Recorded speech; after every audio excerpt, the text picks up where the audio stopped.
যখন মানুষের অস্ত্র ধরার সুযোগ থাকে না, তখন তার অস্ত্রই হচ্ছে অস্ত্র। অস্ত্র কি? মানে চোখের পানি, এটাই আপনার অস্ত্র। ইমাম শাফিঈ রাহিমাহুল্লাহ বলতেন যে তাহাজ্জুদের ওয়াক্ত, মানে যখন শেষ রাত চলে আসে, তাহাজ্জুদের ওয়াক্তে যে দোয়াগুলো করা হয়, এগুলো এমন এমন তীর বা এমন অস্ত্র যেটা কখনো ব্যর্থ হয় না। কেন নবী সাল্লাল্লাহু আলাইহি ওয়াসাল্লাম বলেছেন, কিয়ামতের আগে আগে মসজিদগুলো হবে চাকচিক্যময় এবং মসজিদ থেকে হেদায়েত উঠে যাবে। মসজিদ থেকে হেদায়েত উঠে যাবে। এমন হাদিস এসেছে যে মানুষ জামাতে নামাজ পড়বে, কিন্তু মুসল্লিদের মাঝে একজন প্রকৃত ইমানদার খুঁজে পাওয়া যাবে না। তা আপনাদের কি মনে হয় সেই যুগটা আসতে বাকি আছে অনেক?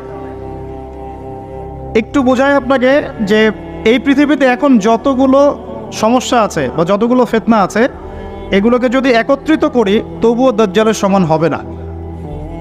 নবী সাল্লাল্লাহু আলাইহি ওয়াসাল্লাম বলেছেন, পৃথিবীতে আদম আলাইহিস সালামকে সৃষ্টি করার পর থেকে কিয়ামত পর্যন্ত মসিহুদ দাজ্জালের মতো ভয়ঙ্কর কোনো ফিতনা আসে নাই, আসবেও না। আল্লাহর এমন কোনো নবী নেই যেই নবী তার কওমকে দাজ্জাল সম্পর্কে সতর্ক করেন নাই। এমনকি নূহ আলাইহিস সালাম পর্যন্ত তার কওমকে দাজ্জাল সম্পর্কে সতর্ক করেছেন।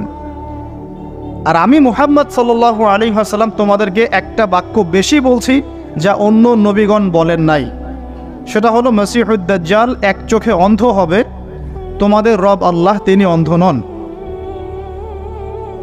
যে ব্যক্তি জুমার দিনে সূরা কাহফ তেলাওয়াত করবে এবং সূরা কাহফের প্রথম 10টা আয়াত কমপক্ষে মুখস্থ করে রাখবে, এর হক আদায় করবে, তার জীবদ্দশায় যদি দাজ্জাল বের হয়, দাজ্জাল তার কোনো ক্ষতি করতে পারবে না।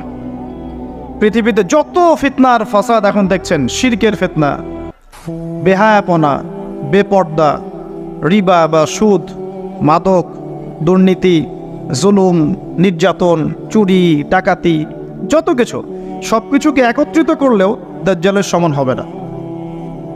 তাহলে আমরা কি এই ফিতনাগুলো থেকে বেঁচে থাকতে পারছি? আপনি কি পর্নোগ্রাফির ফিতনা থেকে মুক্ত? আপনি কি ইন্টারনেট জগতের এই নোংরামি ফিতনাগুলো থেকে মুক্ত? আমি কি মুক্ত? আমি নিজেও মুক্ত না। আপনার সামনে ভালো সাজারও আমার কোনো দরকার নাই। আমরা যারা ইন্টারনেটে ঢুকেছি একবার দুইবারও, জীবনে কখনো তারা কেউই চোখের পাপ থেকে বাঁচতে পারে নাই। তারা ভালো সাজার তো প্রয়োজন নাই, আল্লাহকে ইস্তেগফার করার দরকার, আল্লাহ মাফ করে দেন। তা আমরা কি এই যুগে ইন্টারনেটের এই নোংরামি বেহায়াপনাগুলো থেকে মুক্ত থাকতে পারছি? না। আমরা কি এই যুগের সুদভিত্তিক অর্থনীতি থেকে মুক্ত থাকতে পারছি? আমাদের যুব সমাজ কি এই যে টিকটক বলেন, পাবজি বলেন, ফ্রি ফায়ার বলেন, মাদক বলেন, কিশোর গ্যাং বলেন, এইগুলোর ফিতনা থেকে তারা কি মুক্ত? আমাদের মেয়েরা কি ফেমিনিস্ট রেভলিউশনের ফিতনা থেকে মুক্ত? আমাদের মেয়েরা কি বেপরদামির ফিতনা থেকে মুক্ত? যুবক যুবতীরা কি হারাম অ্যাফেয়ার্সের ফিতনা থেকে মুক্ত? পরিবারগুলো কি পারিবারিক কলহ থেকে মুক্ত? আমাদের সন্তানরা কি ফিতনা থেকে মুক্ত? আমাদের প্রত্যেকটা খাবার কি বিশুদ্ধ, পরিশুদ্ধ না করাপ্টেড? আমাদের বিশ্বের পুরো পলিটিক্যাল সিস্টেমটা কি আল্লাহ পাকের আইন দ্বারা চলছে? আমাদের পুরো মুসলিম উম্মার প্রত্যেকটা জাতি আজকে কি কুফফারদের নির্যাতনের ফিতনা থেকে মুক্ত? তো আমরা যদি এই ফিতনাগুলো থেকে মুক্ত হতে না পারি, কিভাবে দাজ্জালের ফিতনা থেকে আমরা বাঁচতে পারি? আমি কি বোঝাতে পারছি দাজ্জালের ফিতনা কত বড়? বুঝতে পারছেন? সে যখন বের হবে তখন সে সারা বিশ্বকে শাসন করবে 40 দিন। কতদিন? যার প্রথম দিনটা হবে 1 বছরের সমান, দ্বিতীয় দিনটা হবে 1 মাসের সমান, তৃতীয় দিনটা হবে 1 সপ্তাহের সমান, বাকি দিনগুলো হবে আমাদের দিনের মতো। সত্যি সত্যি কথা কি জানেন যে আমরা এখন চিন্তা করতে ভালোবাসি না, পছন্দ করি না। আমাদের চিন্তা করার সময় কোথায়? আমাদের সকালবেলা ঘুম থেকে উঠে ব্রাশে পেস্ট নিয়ে বাথরুমে যেতে হয়, কারণ আমাদেরকে অফিস ধরতে হবে 8টায় 9টায়, কাউকে স্কুলে কলেজে ইত্যাদি ইত্যাদি। চিন্তার সময় কোথায়? চিন্তা তো করতাম আমরা তাহাজ্জুদের ওয়াক্তে, তাহাজ্জুদের নামাজ পড়ে চুপচাপ বসে চিন্তা করতাম কি হচ্ছে, কি হতে পারে, আমার কি হালত, আমি কি করব, দুনিয়াতে কি করলাম, পরকালে কি উত্তর দিব ইত্যাদি। চিন্তার সময় হচ্ছে ফজরের নামাজের পরে। দেখা যায় 70% মানুষই ওই সময় জাগনা থাকে না, তাই না? চিন্তার সময় কোথায়? সকালবেলা যখন আমরা উঠি শুরু হলো ফার্স্ট লেন অফ লাইফ, মানে রেস, দৌড়ানো। আমরা ঢাকার ফ্লাইওভারের উপর উঠে দেখি মানুষ ছুটছে, খালি ছুটছে। 1 সেকেন্ড কেউ কাউকে ছাড় দিবে না। তখন গাড়ি ড্রাইভ করছে, 1 সেকেন্ড সে যে ছাড় দিবে, একটু দাঁড়াবে, আমরা চলে যাব, সাইড দিবে না। কারণ ও আর প্রতিযোগিতায় আছে, কে কার আগে যেতে পারে। কেউ কাউকে ছাড় দেন। তো এটা কি, কিসের প্রতিযোগিতা? দুনিয়ার। এই ব্যস্ততা কিসের বলেন? দুনিয়ার। এখন এই ব্যস্ততার সময় ঠান্ডা মাথায় চিন্তা করার সময় কোথায়? এই যে আমি বললাম একটা হাদিস, এই হাদিসটা তো চরমভাবে বিশুদ্ধ, যে দাজ্জালের প্রথম দিনটা হবে 1 বছরের সমান। কখনো কি ভেবেছেন যে 1 বছর একটা দিন কিভাবে হতে পারে? 1 বছরের সমান যদি একটা দিনকে হতে হয় বাহ্যিকভাবে, তাহলে তো এই মহাবিশ্বে বড় কিছু হতে হবে, যাতে পৃথিবীর আর্নিক গতি থেমে যাবে বা স্লো হয়ে যাবে। সায়েন্সে পড়েছেন এখানে কেউ কি আছেন? ফিজিক্সে পড়েছেন? ও যে ভাই, আচ্ছা আপনি বলেন, পৃথিবীর গতি যদি না কমে তাহলে কিভাবে একদিন এত বড় হবে? এটা কি সম্ভব ভাই? সায়েন্সে, উনি সায়েন্সে পড়েছেন, ফিজিক্সে। তাহলে কি মহাবিশ্বে এমন কিছু হতে যাচ্ছে? যদি হয় তাহলে আমাদের এই সাজানো গোছানো দুনিয়ার কি হবে? আরও চিন্তা করি, নাকি এর অন্য কোনো ব্যাখ্যা আছে, যে ব্যাখ্যা আমি জানি না? ভাবতে হবে। আমি চাচ্ছি আজকের লেকচারে আপনারা একটা নসিহত দিয়ে বাসায় যান, সেটা হচ্ছে ভাবতে হবে। কি করতে হবে? ভাবতে হবে, চিন্তা করতে হবে। একটু থামেন। এই যে ব্যস্ততার যুগে আপনি ঢুকে গেছি আমরা, সকাল থেকে শুরু করে রাত পর্যন্ত একটাই ফিকির, একটাই চিন্তা, টাকা পয়সা, বাড়ি গাড়ি, স্ত্রী সন্তান, বউ বাচ্চা, আমার ক্যারিয়ার, আমার রিজিক, এই তো। একটু এর মাঝে সময় নেন, আল্লাহকে সময় দেন, নিজের অতীতের পাপগুলোকে নিয়ে ভাবেন। কত বছর আমরা পৃথিবীতে থাকতে পারি? হাইয়েস্ট কত বছর? 100 বছর হাইয়েস্ট। ভাবেন তারপরে কি হবে? আমার পরে আমি কোন প্রজন্ম রেখে যাচ্ছি? ওরা কি আদৌ আমার জন্য রব্বির হামহুমা কামা রব্বায়ানি সগীরা পড়তে পারবে? আমি কি ওকে শিক্ষিত করলাম? আলিফ বাও তো চিনে না আমার ছেলেটা, আমার ছেলে আলিফ বাই চিনে না।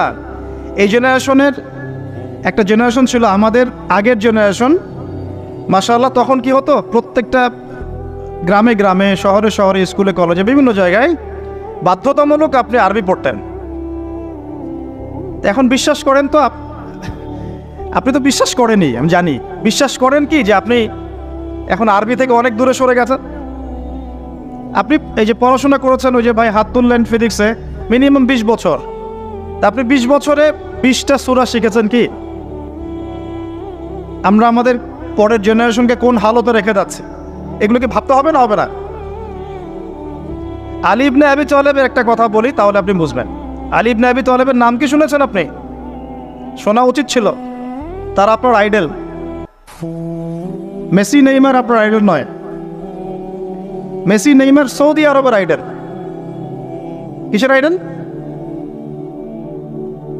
আমাদের আইডল নয়। আমাদের আইডল হচ্ছে মুহাম্মদ সাল্লাল্লাহু আলাইহি ওয়াসাল্লাম, সাহাবায়ে কেরাম, তাবে তাবেঈন, ইমামগণ, মুজতাহিদ কেরাম, মুজাহিদ। আলী ইবনে আবি তালেব বলতেন যে মানুষ যখন দুনিয়ায় চলাফেরা করে তখন মনে হয় সে ছাড়া দুনিয়াতে আর কিছুই নাই, আর সে এমনভাবে দুনিয়া থেকে চলে যায় মনে হয় সে কখনো দুনিয়ায় ছিলই না। দুটো কথা ভাবেন, ভাবতে হবে। আজকের লেসনটা কি? ভাবতে হবে। তিনি বলছেন মানুষ এমনভাবে দুনিয়ায় চলাফেরা করে মনে হয় সে ছাড়া দুনিয়াতে আর কিচ্ছু নাই। আমাদের চলাফেরা এমন না? দেখেন প্রত্যেকটা অঙ্গনেই, পলিটিক্যাল অঙ্গন, ইকোনমিক অঙ্গন, ধর্মীয় অঙ্গন। পলিটিক্যাল অঙ্গনে একজন নেতার চলাফেরা দেখলে মনে হচ্ছে সে ছাড়া কিছুই নাই দুনিয়াতে। যারা অর্থনৈতিক জীবনে নেতৃত্ব দিচ্ছেন তাদের কাছে মনে হচ্ছে আমরা ছাড়া দুনিয়ার ইকোনমির আর মধ্যে আর কিছুই নাই। আমরা যারা ধর্মতাত্ত্বিকভাবে চলাফেরা করি মনে হয় যে এই হুজুর ছাড়া আর কিছুই নাই দুনিয়া। আমার চেয়ে বড় শায়ক কে আছে? আমার চেয়ে বড় আর আলেম আর মুফাসসির কে আছে? সমস্যা সবার ভিতরে। শুধু এক শ্রেণীর মানুষকে আপনি টার্গেট করে আঘাত করে কথা বলা যাবে না। দেখতে হবে দূরদর্শিতার সাথে, সমস্যা সবার ভিতরে।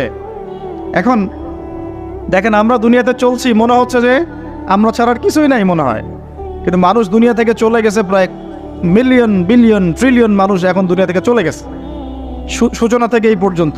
তাদের কোনো খবর আছে? কাদের খবর আছে? যারা এই দুনিয়াতে থাকাকালীন এমন কিছু করে গিয়েছিল যার ফলশ্রুতিতে আল্লাহ পাক তাদেরকে চিরস্মরণীয় করে রেখেছে। আমরা কি আবু বকর সিদ্দিকের নাম শুনে নেই? তার কৃতিত্ব মর্যাদা কি কমে গেছে না বেড়েছে? উমর ইবনুল খাত্তাবের নাম শুনি নাই? পৃথিবীর শেষ পর্যন্ত তার মর্যাদা কি কমে যাবে? উসমান বিন আফফানের নাম শুনেছেন? তার কথা কি আমরা আলোচনা করি না সম্মানের সাথে? আলী রাদিয়াল্লাহু আনহুর কথা বললাম, তার কথা কি আমরা সম্মানের সাথে আলোচনা করি না? করি। তার মানে আমরা আমাদের কীর্তি দিয়ে, ভালো কিছু কাজ দিয়ে এই দুনিয়াতেও অমর থাকতে পারি, আল্লাহর কাছেও সম্মান পেতে পারি। এটাই কি আমাদের জীবনের উদ্দেশ্য হওয়া উচিত না? ভাবতে হবে কি না? আল্লাহ পাক আমাদেরকে তৌফিক দান করুন। যে পয়েন্ট থেকে আসলাম, কিভাবে সম্ভব বলেন তো একটা দিন এত লম্বা হওয়া? ভাববেন আপনারা, পরের দিন 1 মাসের সমান, তারপরের দিন 1 সপ্তাহ, তারপরের দিন আমাদের মতো। এভাবে কে বিশ্ব শাসন করবে বলেন? দাজ্জাল শব্দের অর্থ হচ্ছে মহামিথ্যাবাদী। কি নাম? মানে যার মিথ্যার উপরে পিএইচডি আছে, মিথ্যার উপরে, পশ্চিমা বিশ্বের মতো আর। ওরা যদি বলে এটা দিন, ধরে নেবেন এটা রাত। ওরা যদি বলে এটা রাত, ধরে নেবেন এটা দিন। যদি বলে অমুক মুসলিম সন্ত্রাসী, ধরে নেবেন সে মুসলিম ভালো।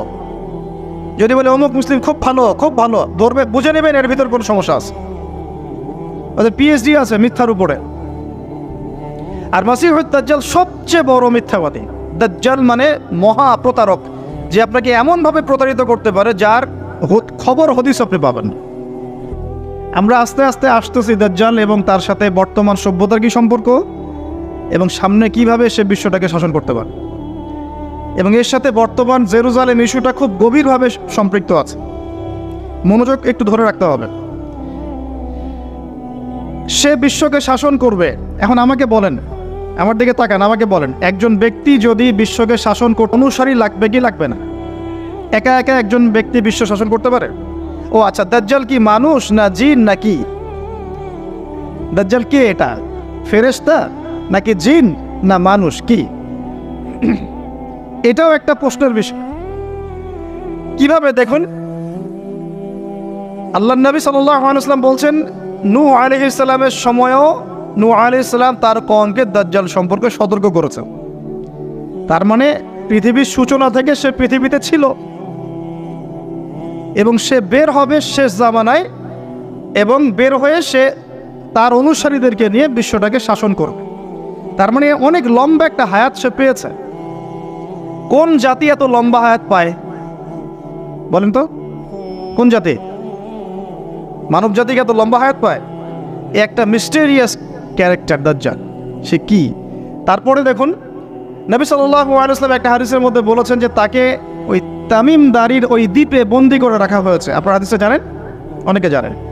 দ্বীপে বন্দি থাকা অবস্থায় তাকে সাহাবীরা দেখেছেন অনেক বিশাল আকৃতিতে, ঠিক আছে?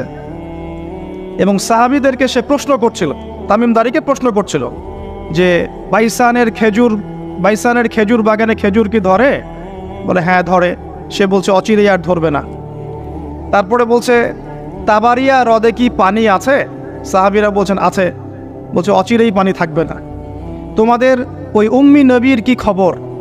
তখন সাহাবীরা বলছেন যে তিনি মক্কা থেকে মদিনায় হিজরত করে এসেছেন, বদরের যুদ্ধ হয়েছে, বালতির মতো তার অবস্থা, একবার এদিকে পাল্লা ভারী হয়, একবার এদিকে পাল্লা ভারী হয়। মানে বদরে জিতেছেন, উহুদে বিপর্যস্ত হয়েছেন। তখন এই ব্যক্তি বলছে যে তোমাদের জন্যে উত্তম হবে ওই ব্যক্তির অনুসরণ করা। দাজ্জাল এই কথা বলছে, তোমাদের জন্য উত্তম হবে ওই উম্মি নবীর অনুসরণ করা। তখন সাহাবীরা জিজ্ঞাসা করছেন আপনি কে? তো সে বলছে যে আমি হচ্ছি দাজ্জাল, আমি হচ্ছি দাজ্জাল। আমাকে অচিরেই এখান থেকে মুক্ত হওয়ার অনুমতি দেওয়া হবে, তখন আমি এই পৃথিবীটাকে শাসন করব। তো এইখানে সাহাবীরা দেখে আসছেন, যারা দেখে আসছেন তারা পরে ইসলাম কবুল করেছেন। তখন তারা মুসলিম ছিলেন না, খ্রিস্টান ছিলেন। কথা বুঝতে পারছেন? আর এখানে আমরা তাকে একটা বিশাল দেহি দেখলাম, শিকল দিয়ে বন্দী। আবার নবী সাল্লাল্লাহু আলাইহি ওয়াসাল্লাম একদিন মদিনার মধ্যে উমর রাদিয়াল্লাহু আনহুকে নিয়ে হাঁটছেন, সহিহ মুসলিমে আছে। খবর পাওয়া গেল যে মদিনায় একটা যুবক ছেলে আছে, ইহুদি মায়ের সন্তান একটা যুবক ছেলে, যার চুলগুলা কোকড়ানো, চোখটা একটু ফোলা, যার আলামতগুলো দাজ্জালের সাথে মিলে যাচ্ছে। তখন নবী সাল্লাল্লাহু আলাইহি ওয়াসাল্লাম ওমর ইবনুল খাত্তাবকে নিয়ে ওদের বাসায় গেলেন। দেখলেন খেজুর বাগানে সে বসে আছে, মনোযোগ দিন। এবার নবীজি গিয়ে বললেন যে তুমি কি দেখো? সেই ছেলেটা বলছে আমি আরশ দেখি। আরশ বোঝেন? সিংহাসন। কোথায় তোমার আরশ? সেই ছেলে বলছে পানির উপরে। কোথায়? পানির উপরে। নবীজি বলছেন তুমি তো তাহলে শয়তানকে দেখো। নবীজি বলছেন তুমি কি বিশ্বাস করো যে আমি শেষ নবী? সেই ছেলে বলছে আপনি কি বিশ্বাস করেন যে আমি নবী? কি বুঝতে পারছেন কথা আমার? নবীজি বলছেন তুমি কি বিশ্বাস করো যে আমি শেষ নবী? সেই ছেলে বলছে আপনি কি বিশ্বাস করেন যে আমি নবী? উমর রাদিয়াল্লাহু আনহু তরোয়ালের খাপ খোলা সারা। তিনি বললেন যে ইয়া রাসূলুল্লাহ অনুমতি দেন, এর গর্দানটাকে নামাই দিই, বেয়াদব, আপনার সাথে বেয়াদবি করছে। তখন নবী সাল্লাল্লাহু আলাইহি ওয়াসাল্লাম বললেন দাআহু ইয়া ওমর, তাকে ছেড়ে দাও। যদি সে সত্যিকার অর্থেই দাজ্জাল হয়ে থাকে, তুমি ওমর তাকে হত্যা করতে পারবে না। কেন হত্যা করতে পারবেন না? কারণ দাজ্জালের নিহত হওয়া লেখা আছে ঈসা আলাইহিস সালামের হাতে। কার হাতে? ঈসা আলাইহিস সালাম যখন আসবেন এই প্যালেস্টাইনের বাবে লুত নামক জায়গায় দাজ্জালকে মারা হবে। ঠিক আছে কথা? তাহলে ওমর তুমি তাকে হত্যা করতে পারবে না। আর যদি সে দাজ্জাল না হয়ে থাকে, নিরপরাধ মানুষকে হত্যা করে কোনো লাভ নেই। এখানে চান্স নেওয়া হলো 50-50। এক হাদিসে আপনি দেখছেন নবীজি বলছেন নূহ আলাইহিস সালাম তার কওমকে দাজ্জাল সম্পর্কে সতর্ক করেছেন। এক হাদিসে নবীজি বলছেন সে বের হলে 40 দিন বিশ্ব শাসন করবে।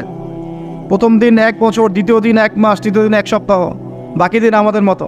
আরেক হাদিসে নবীজি বলছেন তামিম দাঁড়িয়ে দেখে এসেছে তাকে কোথায়? দ্বীপে বন্দি অবস্থায়, সে ছাড়া পাবে অচিরেই। আবার এখানে নবী সাল্লাল্লাহু আলাইহি ওয়াসাল্লাম মদিনাতেই একটা যুবক ছেলেকে দাজ্জাল মনে করে ইনভেস্টিগেট করলেন। আপনার কাছে কি সাবজেক্টটা সহজ মনে হচ্ছে না কঠিন? খুব সহজ কি না কঠিন? চিন্তা করতে হবে কি হবে না? এতই জটিল একটা ক্যারেক্টার। শুধু তাই না, নবীজি আরও বলছেন সে যখন বের হবে 4টা জায়গার কথা পাওয়া যাচ্ছে হাদিসে। 4টা জায়গা কোত্থেকে বের হবে। এখানে কিন্তু নবীজি মদিনাতে তাকে খুঁজলেন, ইনভেস্টিগেট করলেন। আবার আরেকটা হাদিসে নবীজি বলেছেন সে যখন বের হবে শেষ জামানায়, তখন মক্কায় ঢুকতে পারবে না, মদিনায় ঢুকতে পারবে না। আপনারা হাদিসটা জানেন না? আলেমরা তো জানেন। মক্কাতেও ঢুকতে পারবে না, মদিনাতেও ঢুকতে পারবে না। খোলা তরোয়াল নিয়ে ফেরেশতারা দাঁড়িয়ে থাকবেন। আবার সেই নবী মুহাম্মদ সাল্লাল্লাহু আলাইহি ওয়াসাল্লাম মদিনাতে এই ছেলেটাকে দাজ্জাল ভাবছেন, ইনভেস্টিগেট করছেন। তার মানে তারা সতর্ক ছিলেন। এই ছেলের নাম ছিল ইবনে সাইয়্যেদ। কি নাম? ইবনে সাইয়্যেদ, নাম মনে রাখবেন। এও একটা বিস্ময়কর ক্যারেক্টার। আবার সেই নবী সাল্লাল্লাহু আলাইহি ওয়াসাল্লাম বলেছেন শেষ জামানাতে দাজ্জাল বের হবে খোরাসান থেকে। কোন জায়গা? খোরাসান বলতে কোন জায়গা? এটা মূলত এর হার্ট হচ্ছে আফগানিস্তান, এর পাশে যে বেলুচিস্তান, এই যে উজবেকিস্তান, ইরানের কিছু অংশ, এই পুরো জায়গাটা, শুধু একটা দেশ না, পুরো জায়গাটা এর হার্ট হচ্ছে আফগানিস্তান। খোরাসান থেকে বের হবে। আরেক হাদিসে নবীজি বলছেন সে ইস্পাহান থেকে বের হবে। কোন জায়গা? ইস্পাহান এখন ইরানে। ভৌগোলিক বিষয়ে যখন তখন চেঞ্জ হয়ে যায়, হয় কি না? আগে কি ইরাক ইরান এরকম পার্ট ছিল?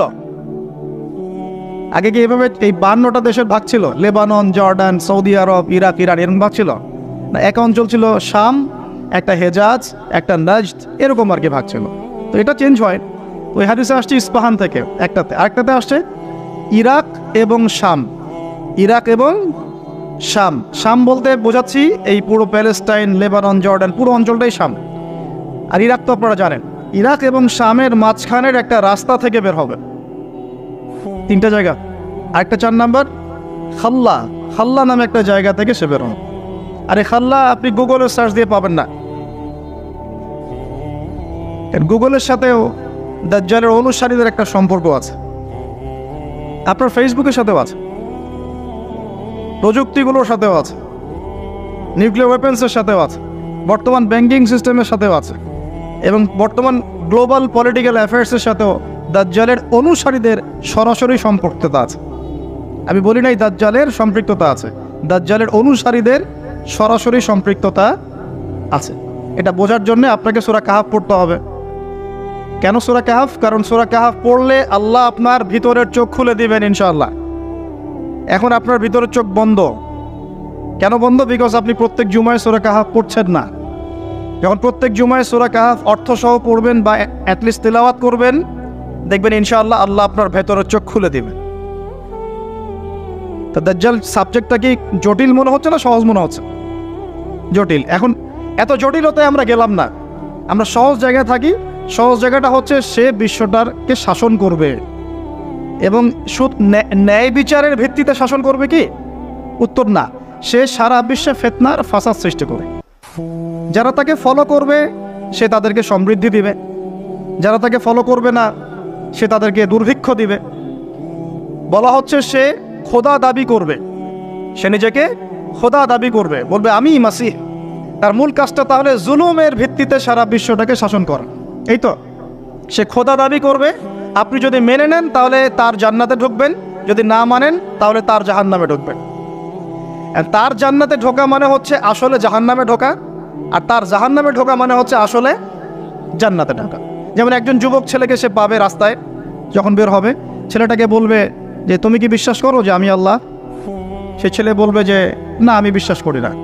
সেই ছেলেটাকে শুইয়ে দিয়ে করাত দিয়ে তাকে দুই ভাগ করবে, এটা হাদিসে আসছে। দুই ভাগ করে দেহের দুইটা অংশ দুই দিকে ছুঁড়ে মারবে এবং সে শক্তিশালী হবে, অনেক ফিজিক্যালি অনেক শক্তিশালী, অনুসারীদের দিক থেকে অনেক শক্তিশালী। পৃথিবীর সব নিয়ন্ত্রণ তার হাতে, ঠিক আছে? তার কাছে প্রযুক্তি, তার কাছে অনেক কিছু, অনেক কিছু। মানে সবচেয়ে বড় ফিতনা, মানে সবচেয়ে বেশি শক্তিশালী, সবচেয়ে বড় মানে পাওয়ার, মিলিটারি পাওয়ার, সবচেয়ে বড় ইকোনমিক পাওয়ার, সবচেয়ে বড় মিলিটারি অ্যাফেয়ার্স যা যা আছে সব। তো এর জন্য একটা যুবক ছেলেকে কেটে দুই পিস করে ফেলা কি এমন বিষয়? এখনই তো কত কি করা হচ্ছে, তাই না? আরে ভাই হচ্ছে তো, আমরা জানি তো। এই যে আমাদের প্যালেস্টাইনের একটা বাবাকে দেখলাম যে ছেলের শুধু হাত আর পা নিয়ে কান্নাকাটি করছে, মাথা নাই, বডি খুঁজে পাওয়া যাচ্ছে না। তো এখনই তো অনেক কিছু করছে ওর অনুসারীরা। তো সে যখন বেরোবে একটা যুবককে দুই পিস করে ফেলা কোনো বিষয়? একদিক এইদিকে ছুঁড়ে মারবে আর একদিক ওইদিকে, এরপরে আবার জীবিত করবে তাকে, আবার জীবিত করবে। মানে তাকে আল্লাহ পাক এরকম কিছু ক্ষমতা দিবেন মানুষকে পরীক্ষা করার জন্যে।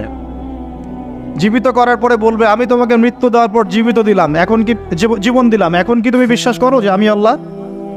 এই ছেলে এবার বলবে যে এখন আমার পুরো ইয়াকিন হয়ে গেছে যে তুই দাজ্জাল, কারণ আমি হাদিসটা জানতাম যে এক ছেলেকে সে এভাবে কেটে টুকরা টুকরা করে আবার জীবিত করে বলবে যে আমি আল্লাহ, তুই কি বিশ্বাস করিস? তবে আমি জানতাম না যে সেই যুবক ছেলে আমি। তো বলা হচ্ছে এই যুবক ছেলে অনেক বড় শাহাদাতের মর্যাদা পাবে ইনশাআল্লাহ। তার মানে বোঝাতে যাচ্ছে সে এত শক্তিশালী হবে যে সে যা ইচ্ছা তাই করতে পারবে, যা ইচ্ছা তাই। এখন কি আপনারা দেখছেন না যে গাজাতে যা ইচ্ছা তাই করা হচ্ছে? যা ইচ্ছা তাই। ইচ্ছা হলো আপনার ঘরটা ভেঙে দিলাম, ইচ্ছা হলো আপনার মেয়েকে তুলে নিয়ে আসলাম, ইচ্ছা হলো আপনার ছেলেটাকে নিয়ে কারাগারে রেখে দিলাম, ইচ্ছা হলো রিমান্ডে নিয়ে নিলাম, ইচ্ছা হলো আপনার জমিটা দখল করে ফেললাম, ইচ্ছা হলো আকাশ থেকে একটা বোম ফেলে আপনার বাচ্চাকে হত্যা করে ফেললাম। যা ইচ্ছা তাই, যা ইচ্ছা তাই, কেউ কিছু বলার নাই। সবাই মিলে আমরা হয়তো এরকম ওয়াজ মাহফিলে দু চারটা কথা বলে রাগ ছাড়তে পারি, আপনি একটু সাহস দেখালে মিছিল করতে পারেন, সেমিনার সিম্পোজিয়াম করতে পারেন, আরও বড় শক্তি থাকলে রাষ্ট্রীয় পর্যায় পর্যন্ত চাপ প্রয়োগ করতে পারেন, আরও যদি ইমানদার রাষ্ট্র হয় সে জাতিসংঘে গিয়ে একটা প্রতিবাদ করতে পারে। এই তো, এতটুকুই তো। সবগুলো মুসলিম রাষ্ট্র মিলে একসাথে হয়ে কি ওর বিরুদ্ধে যুদ্ধ করতে পারছে? সবগুলো মুসলিম রাষ্ট্রের দরকার নাই, অ্যাটলিস্ট 2টা 4টা 5টা 10টা মুসলিম রাষ্ট্র কি একত্রিত হয়ে ওর বিরুদ্ধে যুদ্ধ করতে পারছে? তাহলে যা ইচ্ছা তাই সে করছে না। এবং এত মানবতা বিরোধী অপরাধ করার পরেও বড় বড় পশ্চিমা country, specially United state of America এসে বলে দিবে যে আমি আমার মিত্রর পাশে আছি, যা ইচ্ছা তাই করুক, আমি ওর পাশে আছি। এবং কথাগুলো তারা খুব ঠান্ডা মাথায় বলে, আমাদের মতো ওই যে পলিটিক্যাল চিল্লা ফেল্লা করে কথা বলবা। আমরা ওয়াজ মাহফিলে যে একদম চিল্লা চিল্লি করে গলা ফাটায় ফেলে দিই একদম, হ্যাঁ, মানুষের আবেগ বুঝে ওয়াজ করি, মানুষের আবেগ বুঝে ওয়াজ করি। জোরে জোরে বললে মানুষ জোরে জোরে ঠিক বলবে, আমার ভিউ বাড়বে। আদতে এগুলো কথা বলার আদব না, এগুলো কিন্তু কথা বলার আদব নয়। এখন বিষয়টা দেখুন, ঠান্ডা মাথায় বলে দিবে আমরা আমাদের মিত্রের পাশে আছি, তাহলে ও যা ইচ্ছা তাই করছে না? একটা ছোট রাষ্ট্র যদি যা ইচ্ছা তাই করতে পারে, দাজ্জাল করতে পারবে না? তাই মনে হয়? এখন সে এভাবে বিশ্বটাকে শাসন করবে। আপনি যদি মেনে নেন তাহলে আপনি সমৃদ্ধি পাবেন, না মানলে আপনাকে দুর্ভিক্ষ দিয়ে দিবে। একটা কওমের পাশ দিয়ে যাবে, বলবে তোমরা কি বিশ্বাস করো যে আমি আল্লাহ? বলবে হ্যাঁ বিশ্বাস করি। ব্যাস এদেরকে সমৃদ্ধি, সোনা দানা হীরা জহরত যত খাজানা খনি আছে দিয়ে দিবে। একটা কওমের পাশ দিয়ে যাবে, বিশ্বাস করো আমি আল্লাহ, সে বলবে না আমরা বিশ্বাস করি না, তার ইমানদার। ওদের উপর বৃষ্টি বন্ধ হয়ে যাবে, দুর্ভিক্ষ। এখন দুর্ভিক্ষ, বৃষ্টি বন্ধ হওয়া ইত্যাদির অনেক ব্যাখ্যাও আছে। মূল কথাটায় আসেন, সে যদি বিশ্বটাকে শাসন করতে চায় তার অনুসারীর দরকার আছে কি নাই? আছে না নাই? আচ্ছা, এবার একটু ভালো করে বোঝেন। মনে করেন আপনার নাম হচ্ছে আমাদের আব্দুল্লাহ ভাই, মনে করেন, বা আব্দুর রহমান, ঠিক আছে? আব্দুর রহমান ভাই আমাদের মনে করেন যে বিশ্বটাকে শাসন করতে চায়। তাহলে ভাই আপনি বলেন তো, এই বিশ্বের অর্থনীতি আপনার নিয়ন্ত্রণ করতে হবে কি না? হবে না? হবে না? না নিয়ন্ত্রণ করে কি আপনি বিশ্ব শাসন করতে পারবেন? আচ্ছা, আপনাকে বিশ্বের এই পুরো গ্লোবাল অ্যাফেয়ার্স, পলিটিক্যাল অ্যাফেয়ার্সগুলো নিয়ন্ত্রণ করতে হবে কি না? হবে কি হবে না? আচ্ছা, আপনাকে বিশ্বের মিডিয়াগুলো নিয়ন্ত্রণে রাখতে হবে কি না? হবে কি না? আপনাকে বিশ্বের বড় বড় অস্ত্রশস্ত্রগুলো নিজের করে মজুত করতে হবে কি না? বিশ্বের সবচেয়ে দামি বিষয়গুলো যেমন অয়েল, গোল্ড, সিলভার, পেট্রোডলার, এগুলো আপনার নিয়ন্ত্রণে থাকতে হবে কি না? থাকতে হবে। আচ্ছা, বিশ্বের অর্থনীতি থেকে শুরু করে, রাজনীতি থেকে শুরু করে, সমরনীতি থেকে শুরু করে, মিডিয়া, প্রযুক্তি এগুলো আপনার নখদর্পণে থাকতে হবে কি না? তার মানে দাজ্জাল যদি বিশ্ব শাসন করতে চায় তাকে এই প্রত্যেকটা বিষয়কে নিয়ন্ত্রণ করতে হবেই। এখন আমার প্রশ্ন, সে কাদেরকে নিয়ে বিশ্ব শাসন করবে? উত্তরটা হাদিস থেকে নিয়ে নেবেন। নবী সাল্লাল্লাহু আলাইহি ওয়াসাল্লাম বলেছেন, সে ইহুদিদেরকে নিয়ে বিশ্ব শাসন করবে। মুসলমানদেরকে নিয়ে না, বৌদ্ধদেরকে নিয়ে না, খ্রিস্টানদেরকে নিয়ে না, অন্য কাউকে নিয়ে না। কাদেরকে নিয়ে? এমনকি ইস্পাহান যে শহরটার কথা এসেছে, ওই জায়গাটার থেকেও 70,000 ইহুদি তার সাথে যোগ দিন। কত হাজার? আরও যোগ দিবে এক শ্রেণীর মেয়ে। এক শ্রেণীর মেয়ের কথা আসছে যাদেরকে আপনি ঘরে রাখতে পারবেন না, তাদের বাবা, ভাই, স্বামী মিলেও ঘরে বেঁধে রাখতে পারবে না, ছুটে ওর সাথে যোগ দেবে। এক শ্রেণী হচ্ছে ইহুদিরা, এক শ্রেণী এরকম মেয়েরা, আরেক শ্রেণী হচ্ছে কিছু মোনাফেক, যার অন্তরে সামান্য পরিমাণ নেফাকিও থাকবে, সেও শেষে ওর সাথে গিয়ে যোগ দেবে। মূল যোগ দিবে কারা? তাহলে মূল বাহিনীটা কাদেরকে নিয়ে গঠিত বলেন? আচ্ছা, এখন আপনি আমাদেরকে বলেন, এবার আমার দিকে তাকান, ফোকাস করেন, এখান থেকে আমরা আস্তে আস্তে আস্তে আস্তে একটা কনক্লুশনে আসবো। দাজ্জালের ক্যারেক্টার বুঝেছেন, ওর ফাংশনটা কি সেটাও বুঝেছেন, কাদেরকে নিয়ে বিশ্ব শাসন করবে সেটাও জানলেন। এখন একটু লক্ষ্য করে দেখেন, আপনাকে আমি 2000 বছরের ইতিহাস এই 20 মিনিটে বলে শেষ করে দেব। কত হাজার বছর? 2000 বছর। ইহুদি কারা? ইহুদি আর বনু ইসরাইল কি এক? উত্তর না।